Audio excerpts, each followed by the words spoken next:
This is episode number 656 with Jaclyn Rice Nelson, co-founder and CEO of Tribe AI. Today I'm joined by the marvelous Jaclyn Rice Nelson, the CEO of Tribe AI, a firm that is perhaps the world's most prestigious consultancy for contracting machine learning specialists. In today's episode, Jaclyn, who previously worked in senior roles at Google and Alphabet's growth equity fund called Capital G, she details for us what characterizes the very best AI talent, what skills you should learn today to be tomorrow's top AI talent, and the kind of AI project that her clients are suddenly demanding tons of help with. Jaclyn Rice Nelson. You got Welcome to the Super Data Science Podcast. I have to start this episode off by apologizing to you and to all of our listeners. In a recent episode, number 653, we had your friend Carlos Aguilar on the show. And in it, I said that I knew Carlos through someone named Jaclyn Rice Arnold, when in fact, your name She seems is cool, by the way. She's a lot like you. Yeah, weird. She hosts the same kinds of parties. She runs a similar kind of company. In my mind, she even looks very similar, but as far as we know, Jaclyn Rice Arnold is a fictitious character, whereas Jaclyn Rice Nelson is my wonderful guest today on the show. So some kind of weird brain fart where I just took a bisyllabic man's first name and replaced it. Happens to the best of us. But I think it gave us a great foundation for this episode. So for sure. And it also, I think the real villain in this story isn't me. It's really Carlos. It's Carlos. How did he not point it out? He knows you. Anyway. So I didn't really make a mistake. Carlos did. Everyone, you can send him your angry letters. His P.O. box is. I'm highly entertained by this whole affair. So I think it's great. So Carlos, I met through you at a party that you were hosting. So your company, Tribe AI, as well as another great New York startup, Arthur, you co-hosted a drinks event at the AI Summit. I talked about this a bit in Carlos's episode. There was like the thing that was supposed to be the pinnacle, the moment, the climax of the entire event was going for champagne at the rooftop, the Edge, which looks over all of New York City. It's like every girl's favorite place in New York to get an Instagram photo or a photo for her dating profile. And it was so foggy that day that you couldn't see a single thing. It was like we nearly got blown off the building. They almost got blown off too. It was a serious health hazard, but we got a great photo of everyone with like ties and everything, hair flying off to the side. All over the place. Yeah. So really fun night. Even that experience was. I was going to say maybe not that memorable, apparently, but it was really fun. It was great to bring together a bunch of data and AI leaders in New York, which is something we do regularly in partnership with other amazing companies or on our own. Yeah, and it was Austin Ogilvy, who was in episode number 535, who invited me to that party, and so I'm super grateful to have been able to meet you there and to meet Carlos there, as well as to see people like Drew Conway, who was in episode number 511, and I understand is kind of another member of this crew with you. Yeah, he's an official Tribe member and an advisor. A member, an advisor, and he's been a customer, which is actually the same for Austin and Leica. So you have all of my favorite people, and I know all of their secrets. And soon I will know everyone's last name. Exactly. Yeah, so you were characterized ages ago to me by Austin as a New York tech scene supernode. And so, yeah, super grateful to have try to live up to this. And yeah, so we almost recorded in person in New York because you're in New York and I'm in New York. We narrowly missed that opportunity, but you are calling in from New York. Is that right? I am. So this is our office in Brooklyn. We're in Cobble Hill. We call this Tribe House, very homey. We host a lot of events in the space right behind me. And it's both an office for our core team and then kind of a co-working space where members of Tribe, so data scientists, machine learning engineers, et cetera, can come in and work from here or just spend time with us whenever. Nice. Yeah, most of our listeners are in an audio only format, but I can assure you, It's audio only cool. listener, that there's a very cool office in Cobble Hill behind Jaclyn in the video. Come check out Uh, Tribe House. We got to get you to our events because we host a bunch here as well. nice. Yeah, I'm down for sure. So Tribe is perceived as the premier AI consulting firm, certainly in the US, maybe in the world. Jaclyn, how did you manage to create such a well respected AI consulting company in just 4 years?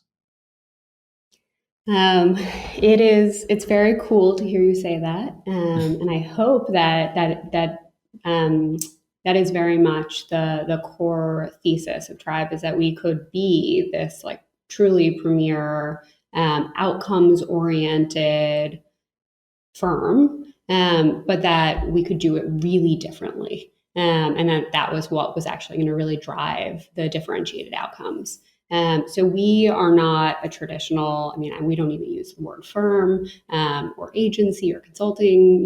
It's really the core idea is that there are people who are amazing, exceptional at data science and machine learning, and then most companies don't know how to find them, don't know what excellent looks like, don't really know what they should be doing once they had one of those people. And we really saw an opportunity to connect the dots. And the way we do this is, instead of being one of these large consultancies that's hundreds of people who just kind of sit on our bench, and a new customer comes in, they need, data science support, and we just pull, data science one, Bob and Sarah, who are, free. Instead, we figure out what that customer really needs, and we pull from this distributed network that we've created. We vet every single person who is accepted into Tribe thoroughly from like a technical perspective and a fit perspective with various companies. And what this allows us to do is actually build our own data asset, which really indexes people's skill sets, what they're best at, what types of environments they would thrive in, and really what types of work they are really differentiated at and have actually done before from a technical perspective. And this way, when a company comes in and says, I need XYZ, we really dig in, understand what they need to do, right? What does it take to actually deliver that result? So in our case, instead of pulling from our bench of Bob and Sarah or Arnold and Arnold, we instead can really pull into our network and figure out, for that particular project, you're really going to need someone who is a strong model builder, has experience with NLP, and you're also going to need someone to go build the infrastructure to put those models into production. And so instead, we're going to go really deep on finding you the right NLP expert, and then also an ML ops engineer, for example. But really have the ability to do what we think is what I would want if I were the customer, which is have the right people working on any given problem across the board. So no matter how many projects we're working on. And the way we do that is because we have the scalable model. And so none of our consultants are full-time with Tribe. The sort of opportunity we saw is that these are people who don't want to work for Google. They don't want to work for Amazon, Netflix, et cetera, even OpenAI. They definitely don't want to work for many of our customers full-time. They don't even want to work for Tribe full-time. But the sort of arbitrage opportunity we saw is that by really building in a way that enabled this incredible talent asset to work in a way that resonated with them, that we could actually do an amazing thing for the talent, which is help them really live the lives they want to live while still doing really interesting work and making money, and drive differentiated outcomes for customers. And so hopefully that gives a bit of a sense of how we're pretty different, and where we spend our time, which is both sort of the traditional view of like a consulting firm where we get to see patterns across companies and customers we work with who range from the Fortune 500 to private equity firms, PE-backed companies, and then early stage startups.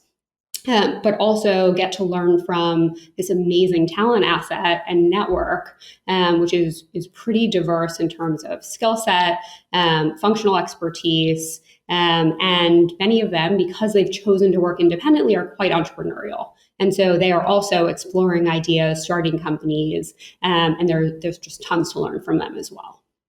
Yeah, that was exactly the point that I was going to make, is that I bet a lot of these people have their own kind of startup incubating. So this is like the perfect thing. You have these great, talented machine learning data scientists and engineers who don't want to be constrained by the 9 to 5, who might have their own thing developing, or maybe they want to focus on family for the time being, or they want to focus on some other hobby or hiking or whatever. And so they can pick up work with the Tribe network when it suits them. But yeah, they don't feel like they need to be working 12 months a year for, a full work week all the time. Yeah, I mean, honestly, another good example is someone who wanted to actually work all the time. He wasn't working 9 to 5. He was working, crazy hour days, and taking on as much work as he possibly could. But he wanted to consult because he knew he wanted to start a company. And he felt if he were at a company, he would kind of be stuck. And in his case, actually, he was on a visa. And so you're really wedded to that company. And instead, he sort of set up his life to continue to earn at a level that he would have earned at any of these big companies, to learn a ton by seeing exposure, gaining exposure across all of these types of businesses. And then when the time was right, start his company. And he's now, the chief product officer and CTO at an amazing startup. And so that actually like really worked for him. And there are, countless examples of this. But the reality is that everyone's really different and they're optimizing for different things. Work is not built for individuals, right? It's sort of built, based on historical norms and kind of for an aggregate set. And so we've really set up Tribe to optimize for the individual. And in this case, the really talented technical individual. Nice. How do you attract these really talented technical individuals to join Tribe? How do they hear about you? Great question. I think about this a lot because we are in this incredibly lucky position where we do not do any outbound recruiting on the talent side of our business, and that is because they show up.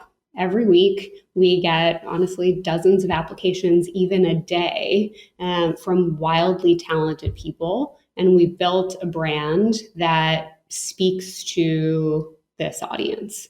And that is because we really did go deep with our customer, our target customer. This is also probably where we're pretty different from a large consultancy. Our target customer isn't the person who pays us. It isn't the company who hires Tribe. They are for sure our customer, and we will do everything to kill it for them. But our main customer, because in any marketplace, even if you're two-sided, you have to have one you're optimizing for more. We are talent first. And that's because this talent asset is the thing that makes Tribe so unique. And we know how special it is. And so we have spent so much time with this persona to really understand, what do they care about? What do they want? And how can we create that for them? How can we create a destination that they want to come to because it serves them and it meets the goals that they have that they can get nowhere else? And ultimately that comes down to freedom. So, the ability to earn money to support whether it's your interests, technical research that you want to do, perhaps you're bootstrapping a company on the side. There are, as we've talked about, there are many sort of other pieces there. The second is really like a technical community if you actually do kind of step out of a large company, I've done it, leaving Google, it's probably scary, not just because you lose your health insurance and certainly in the example we talked about with your visa, but also because you lose that peer group, that technical peer group that is so core to your experience, being able to look over your shoulder and talk to a brilliant engineer who sits next to you. It's really similar to being in a university-like setting and being surrounded by people who are really interested in similar topics, and where you can push each other and challenge one another to continue to grow as a group. And so we also create that kind of community and camaraderie. And then the last being that sort of access or exposure point. And I think this is a really interesting one, particularly for engineers or data scientists who have worked in large FANG companies, for example, or just like really sophisticated tech companies. If you are entrepreneurial and you are going to build a product that's going to sell into some of these, very sophisticated companies, fantastic. That's still, that's not the whole market. And so actually exposure to companies that are building in legacy industries is a really big market, and something that you wouldn't get exposure to generally working within one of these large tech companies. Cool. Going back one quick point, you were talking about how the camaraderie, the kind of the learning that people get from working with other sharp people. I can see really obviously in the tribe framework how if Bob is a really strong machine learning engineer, and then Sarah is an amazing DevOps engineer or something, that they get to work together on a project for maybe a few weeks or a couple of months. You can let me know, like both. it varies. Both, either, depends. And then they presumably on the next project, they're unlikely to be working together again. They're paired with somebody else. So then they're learning new things from new people all the time on every project. Yeah. So that was kind of the obvious learning opportunity for me there. Do you, on top of that, have like structure around like ways that beyond just project to project, people are learning together from each other, like, I don't know, like journal clubs or some other kind of system? Yeah, I mean, look, community means so many things. The way I sort of think of it is like amazing things happen when you put really brilliant technologists in the same room. And we try to do that both in person and then also digitally. And so that can mean sort of event-based programming that happens over Zoom. That can mean async sort of Slack conversations. And of course means all of the events we host at Tribe House or our Brooklyn office. And hopefully kind of doing much more of that in satellites kind of all over the world. But I really think that, at the core, it's like if, brilliant things happen from putting people in the same room, like we want Tribe to be that room. And so we're just always thinking about how to sort of organize around the things we know people care about, which are, earn, learn, and build, basically. Build being, we did a survey recently and found out that 75% of our network had started a company, which is kind of wild. It doesn't mean they're working on a company today, but like this is a very entrepreneurial group, and figuring out how to support them on the things they really care about. I would say another topic we know they really care about is pro bono work. And so in addition to sort of more socially minded project-based work. And so in addition to sort of paid engagements, we also kind of try to facilitate some of these other opportunities to either discuss topics that are really topical. Recently, we did a topic on kind of education and generative AI, which was really highly attended, and you get tons of engagement and debate. But then similarly, trying to figure out, if there are opportunities for groups to come together around things they genuinely care about, but it might not tie to compensation. Like hackathons would be another example. I didn't know that you did that. That's super cool. So yeah, so lots of reasons why you get dozens of applications a day some days. I know, those are really good days. So we have talked about you attracting all this top talent. What characterizes, in your view, somebody as being a top AI talent? So what kinds of attributes do these people have that set them apart from the rest of the people working in the space? Yeah, it's a good question. First of all, I think we really do try to maintain a diverse network. And so it's not that there is a tribe way or, Right. if you pick any large consultancy and they put you through some crazy training boot camp, right? Because this is how you act when you work at Mhm.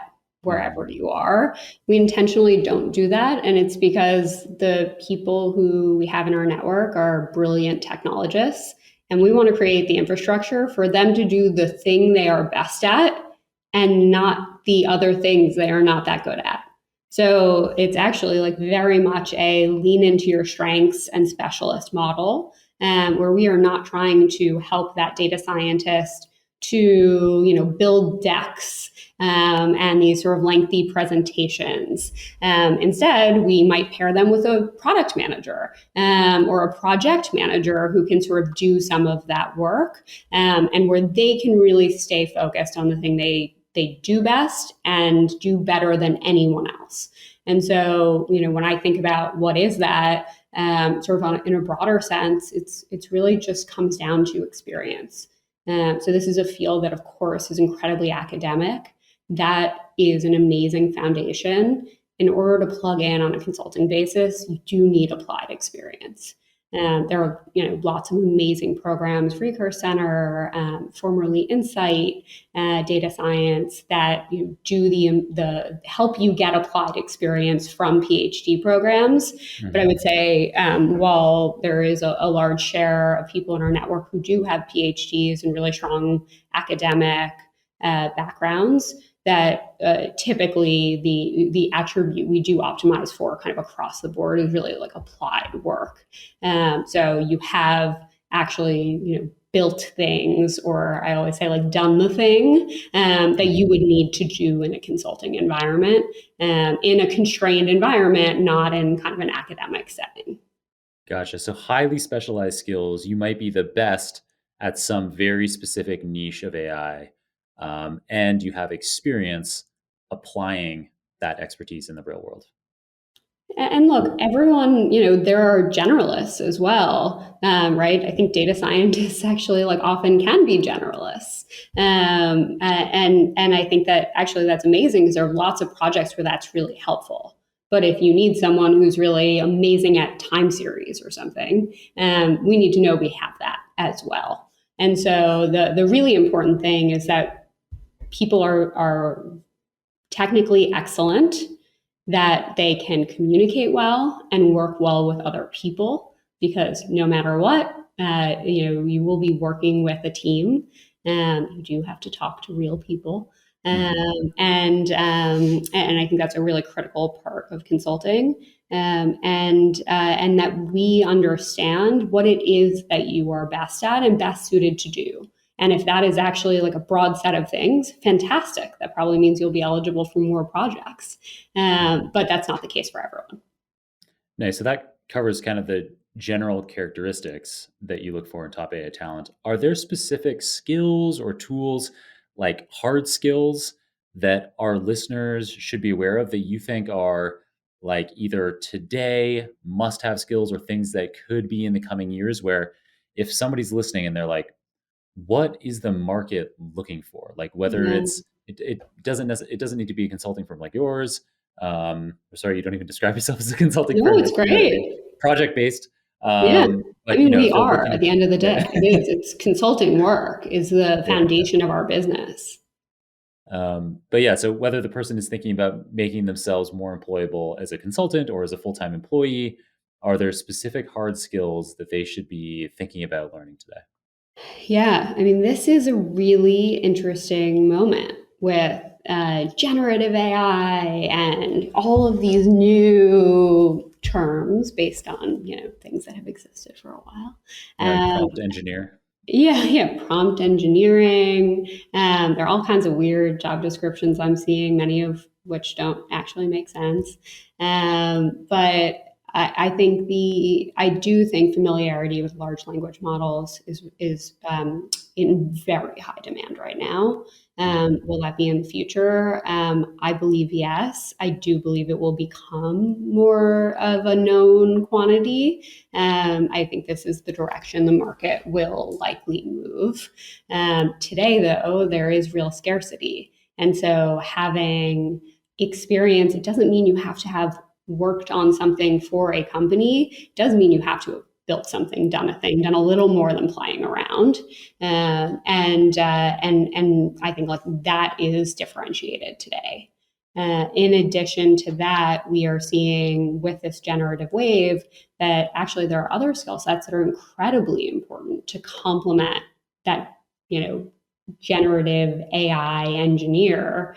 We are seeing huge differentiation on things like UX design and user interface and full stack engineering, because these, great, you have a generative AI engineer that was really hard to find. Well, what do you do with it?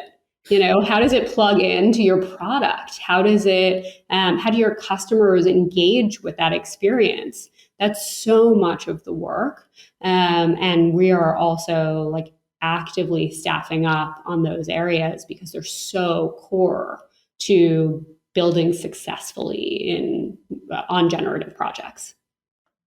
That makes perfect sense to me. LLMs are certainly the talk of the town, Totally. with models like ChatGPT even being the most talked about topic by far, apparently, at events like Davos. So world leaders politically and business-wise are like, how is this going to disrupt my business? And so then they come to places like Tribe probably to try to catch up.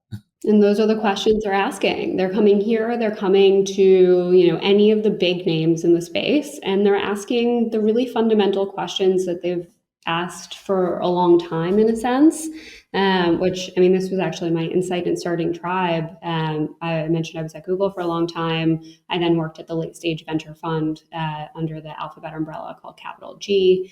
And we invested in all these amazing high growth tech darling companies.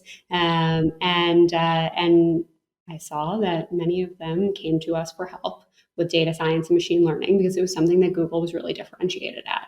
And the questions weren't, how do I don't know, do the latest in computer vision and engineering? It was how do I assess a data scientist if I don't have one on my team? And hey, Google, you're getting a lot of value out of machine learning. Where could I apply it to actually do something for my business? Well, so those were the questions that have always been asked, and it isn't just by these teams that are Silicon Valley based, have huge engineering teams. Google is an investor. That's true for the market as a whole, and that's really why we started Tribe, is to help accelerate this and the adoption of technologies that we know are incredibly valuable. It's proven. It's just that it's been concentrated in just a few companies historically. And so now with generative on the rise, the questions are actually quite similar. It's like, how do I understand this? Where's the moat? I have IP concerns. How do I think about really leveraging my data? And everyone's really just right now dipping a toe in the water and trying to figure out what to do. That's true at the top end of the market, so enterprise. And then at the bottom of the market, the startups are wasting no time. They know that the big companies have data, but are slower on technical capabilities. They see the technical capabilities, the ability to jump on this new generative technology, and speed is their only advantage. And the pace of sort of like new companies coming up that are focused on problems in like incumbent industries is wild. And that, I would say, like, big companies dipping a toe in the water, experimenting, learning. Small companies building. And overall, there's just a lot of velocity. That was such a cool overview of what's happening in the market right now, that's being caused by these watershed moments that seem to be happening every couple of months with large language models, which we could also call foundation models. So things like Dolly 2, obviously ChatGPT and other GPT series architectures, Midjourney, these amazing foundation models that we can interact with natural language that produce incredible generative results.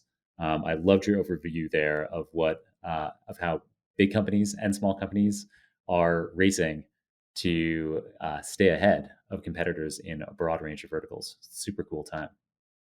It's also, I think, it's a really interesting time because there are so many narrative violations, right? Narrative violation number one, everyone thought AI was coming after blue collar jobs. Well, it turns out, right, really rote, process oriented roles. Well, guess what? It's coming after the thing we thought humans were most unique at, creativity.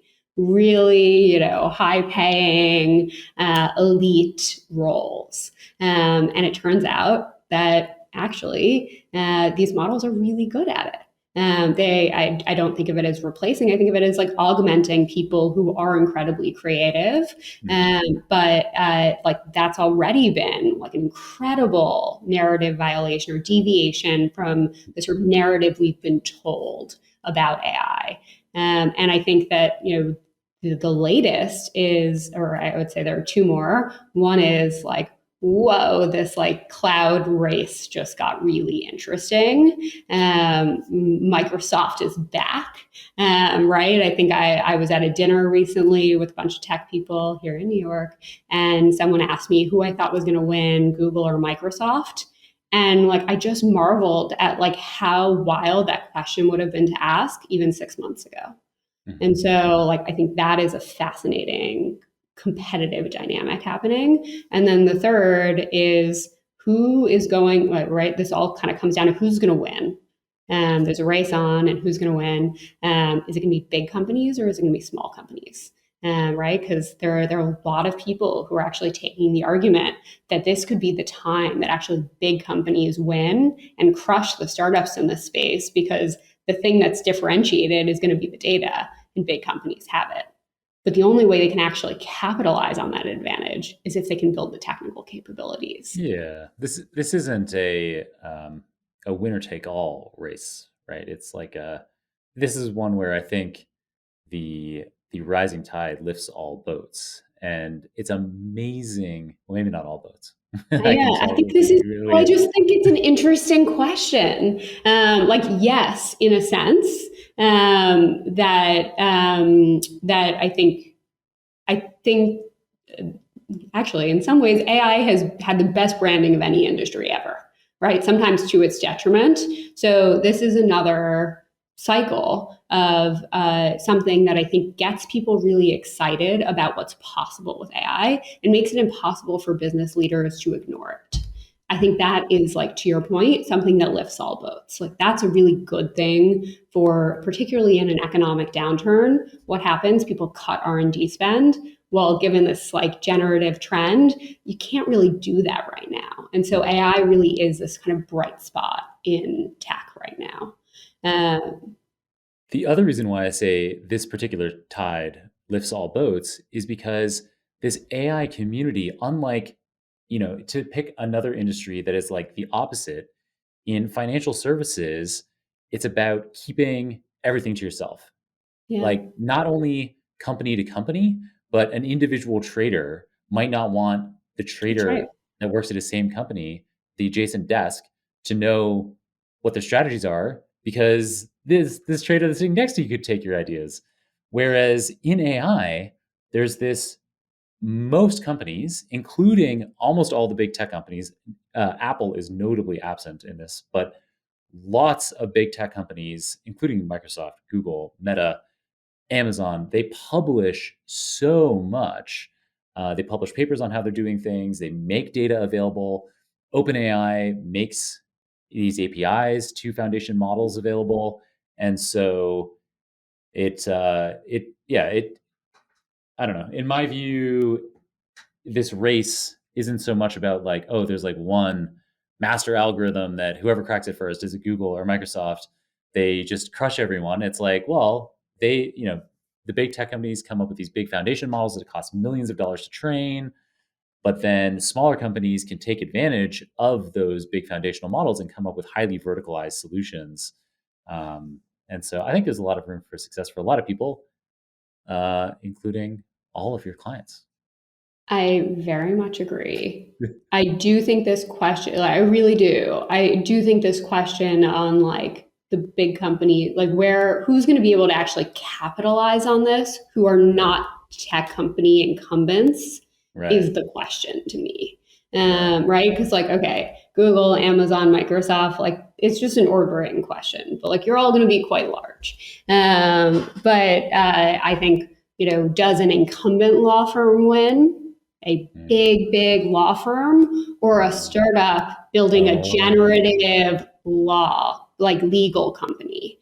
And I think that those are going to be the really interesting dynamics. I think that is like what really creates a lot of urgency right now, because the velocity at which those startups are moving is pretty compelling. We just know that big companies, while they have this incredible data asset, have historically been under leveraging, underutilizing their data assets, and kind of slower to change there, despite a lot of effort. And then the second is that speed is not the friend of a big company, right? It's the advantage of a startup. And so like, how will that play out? And how will that change the market? Cool. Now we are definitely on the same page. Yeah. No, it's really interesting. It's just an interesting time because we know where the puck is going, or where we believe it is going, and we don't know how it's all going to play out. Yeah, and new things come along every few months that you're like, holy smokes, I can't believe we can do that now too. Yeah. Right. GPT-4 is going to be released in a few months. Like from all the reports I've heard, it is a step function change. So, that makes a lot of things possible that based on GPT-3, right? I'm reading all of these articles that point out all the things it can't do. Well, guess what? In just a few months, it probably can. Mm-hmm. Yeah, it's crazy. It has never been a more exciting time to work in AI. I started off the year by saying that 2022 was the biggest year in AI history, and 2023 will probably be bigger. I think for sure. Yeah. Like truly, I mean, just anecdotally, we have probably seen more demand in the first 2 weeks of 2023 than we saw in the first 2 months of 2022. Wow. So, right, we are just talking about step function change. And it is largely driven by, I think, two things. One, this like broader mainstream awareness of what you're talking about. It's the topic of Davos, et cetera. It is like dinner table conversation. Parents finally know what their kids do, right? But I think the other is this competitive pressure. Yep. Super cool. Well, Tribe sounds like an amazing place to work. If our listener is interested in applying to be in the Tribe network, how do they do that? Come on over. You can go to our website at tribe.ai/apply or /join if you want to learn more.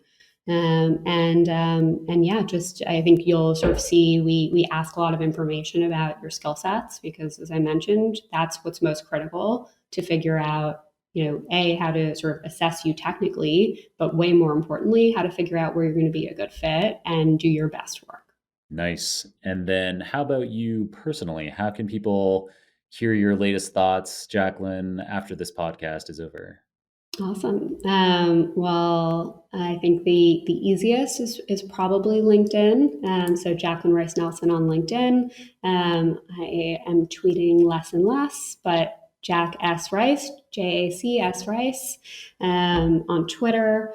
And otherwise, I'm really starting to, I think we're publishing a bunch more through Tribe as well. And there's a spot on our website to kind of subscribe to our newsletters and events as well, which is another great way, particularly for anyone who's in New York or who just wants a pulse on what our amazing community is working on.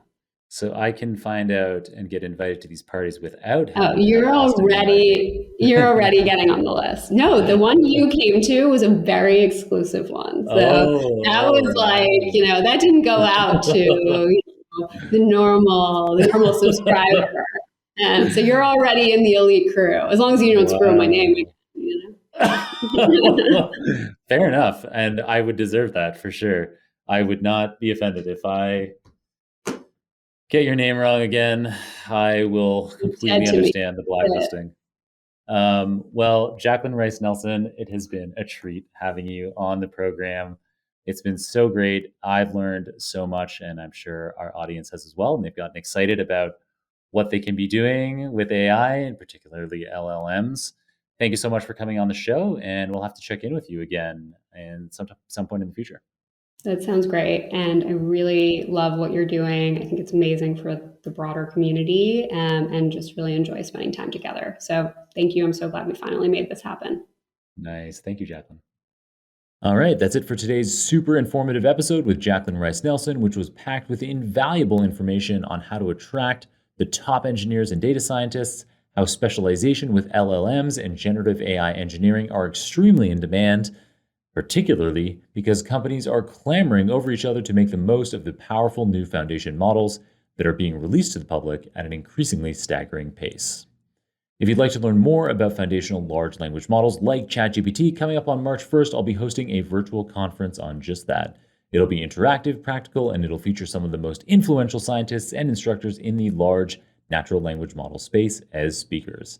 It'll be live in the O'Reilly platform, which many employers and universities provide free access to. Otherwise, you can grab a free 30-day trial of O'Reilly using our special code SDSPOD23. We've got a link to that code ready for you in the show notes. All right, I hope you thoroughly enjoyed this episode with Jaclyn Rice Nelson. Until next time, keep on rocking it out there, folks, and I'm looking forward to enjoying another round of the Super Data Science Podcast with you very soon.